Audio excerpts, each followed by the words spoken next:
Yuk, kenalan sama hewan ruminansia. Pernah kepikiran nggak kenapa ya sapi punya 4 perut? Ini pertanyaan yang menarik banget loh. Kebanyakan hewan lain yang kita tahu kan cuma punya 1 perut. Sapi itu beda, soalnya makanan utama mereka juga beda banget. Makanan sapi itu kebanyakan rumput dan tumbuh-tumbuhan lain.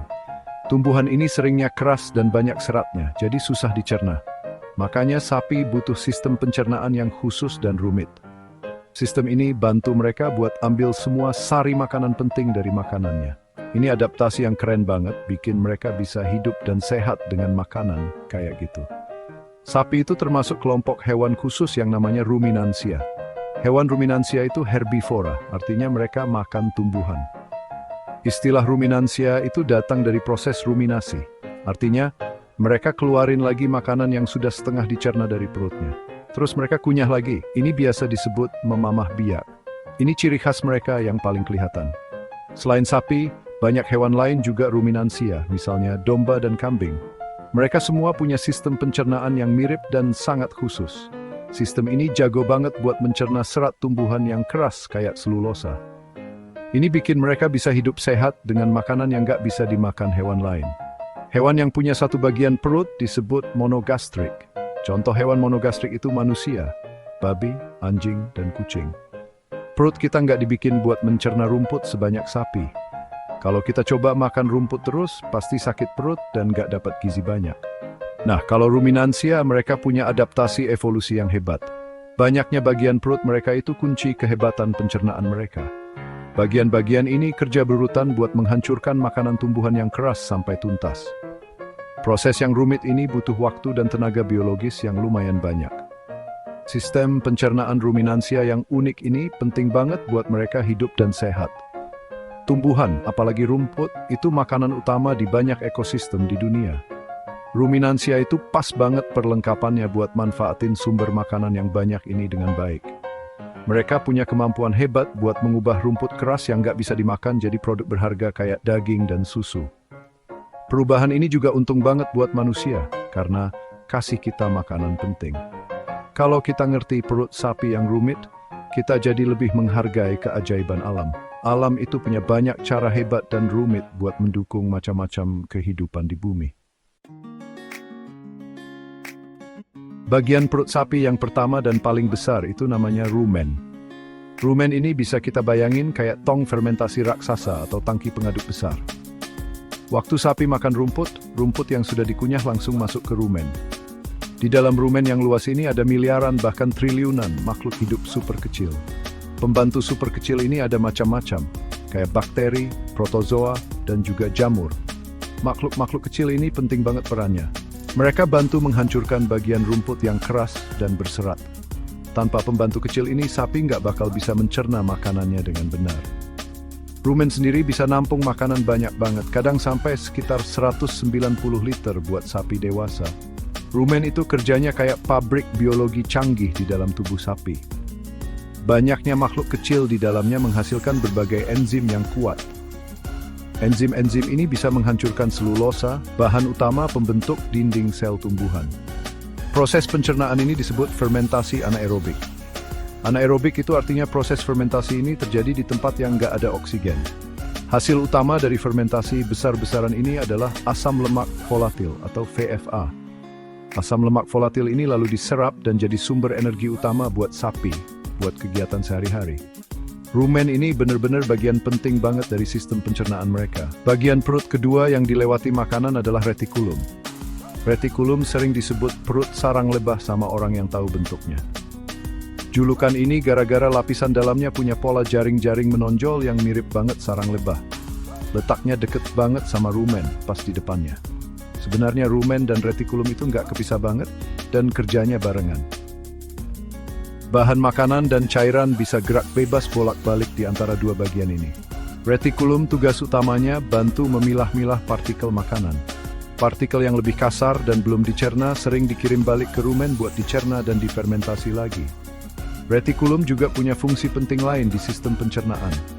Perannya penting banget buat ngumpulin benda asing berat yang mungkin nggak sengaja ketelan sapi pas lagi makan rumput. Misalnya, benda kayak paku kecil, Potongan kawat atau batu keras bisa aja ketelan. Benda-benda ini bisa bahaya banget kalau sampai masuk lebih jauh ke bagian saluran pencernaan yang halus. Retikulum bertugas menangkap dan menahan benda-benda itu, jadi bisa mencegah kerusakan organ lain nantinya. Kerjanya kayak alat penyaring atau satpam di pintu masuk gitu deh. Retikulum juga berperan penting buat memulai ruminasi, bantu membentuk bahan mamahan yang bakal dikunyah ulang. Setelah diproses di rumen dan mampir di retikulum, makanan yang sudah setengah dicerna pindah ke omasum. Omasum ini bagian perut ketiga dari 4 bagian. Omasum sering disebut dengan nama-nama kayak perut buku atau perut lipat. Ini karena bagian dalamnya punya banyak lipatan lebar dan tipis, yang mirip halaman buku. Lipatan-lipatan yang banyak ini bikin permukaannya jadi luas banget buat penyerapan. Fungsi utama omasum itu menyerap banyak air dari makanan yang dicerna. Omasum juga jago menyerap sisa asam lemak volatil. Hasilnya, makanan jadi lebih kering dan padat di sini. Omasum ini menyiapkan makanan buat tahap pencernaan terakhir. Bagian perut keempat dan terakhir adalah abomasum. Abomasum sering disebut perut sejati hewan ruminansia. Disebut begitu karena fungsinya mirip banget sama perut hewan monogastrik, kayak manusia atau anjing. Di dalam abomasum, kelenjar khusus di lapisannya menghasilkan asam klorida, jadi suasananya asam. Abomasum juga mengeluarkan enzim pencernaan yang kuat kayak pepsin.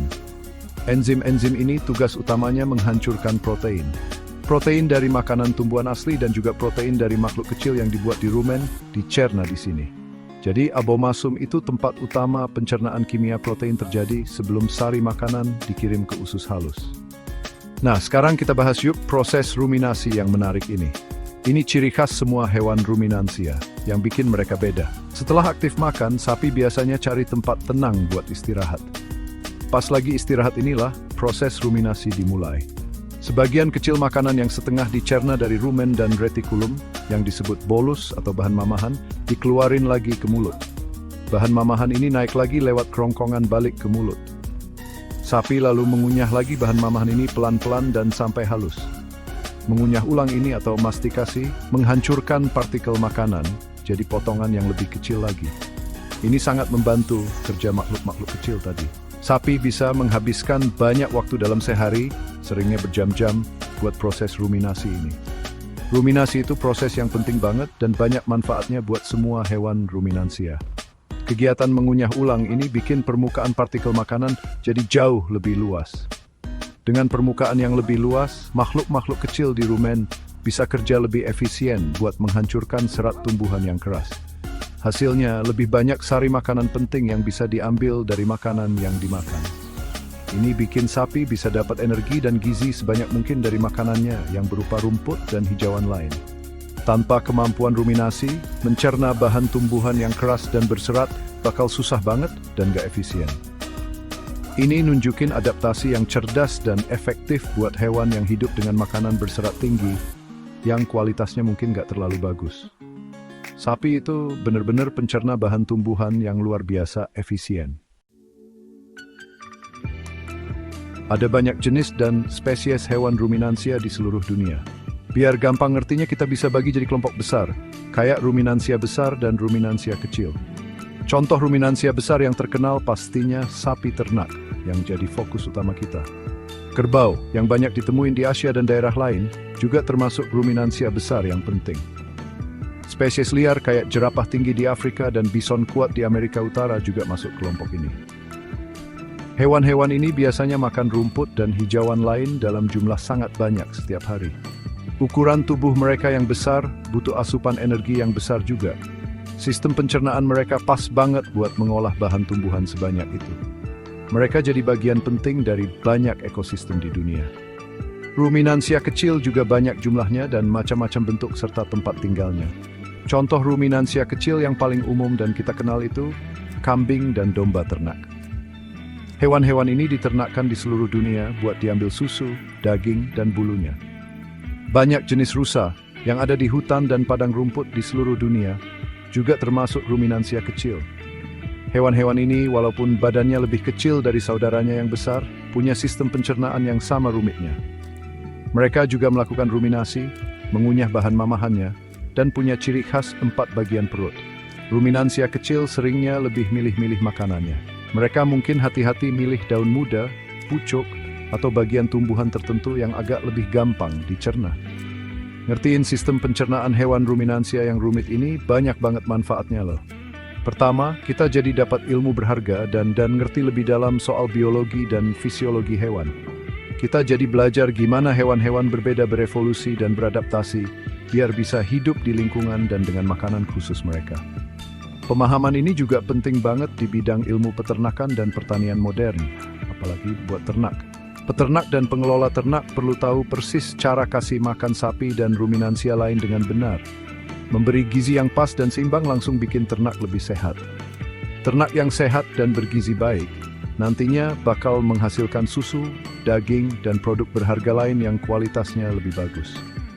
Ilmu ini sangat meningkatkan hasil pertanian dan keberlanjutan secara keseluruhan. Ilmu yang kita dapat soal ruminansia ini punya banyak kegunaan praktis di berbagai bidang. Misalnya, ini penting buat pengelolaan padang penggembalaan dan konservasi yang efektif. Dengan ngerti pola makan ruminansia dan kebutuhan gizinya, kita bisa lebih baik menjaga kualitas dan keberlanjutan padang rumput alami. Ilmu ini juga mendorong penelitian terus-menerus di bidang gizi hewan.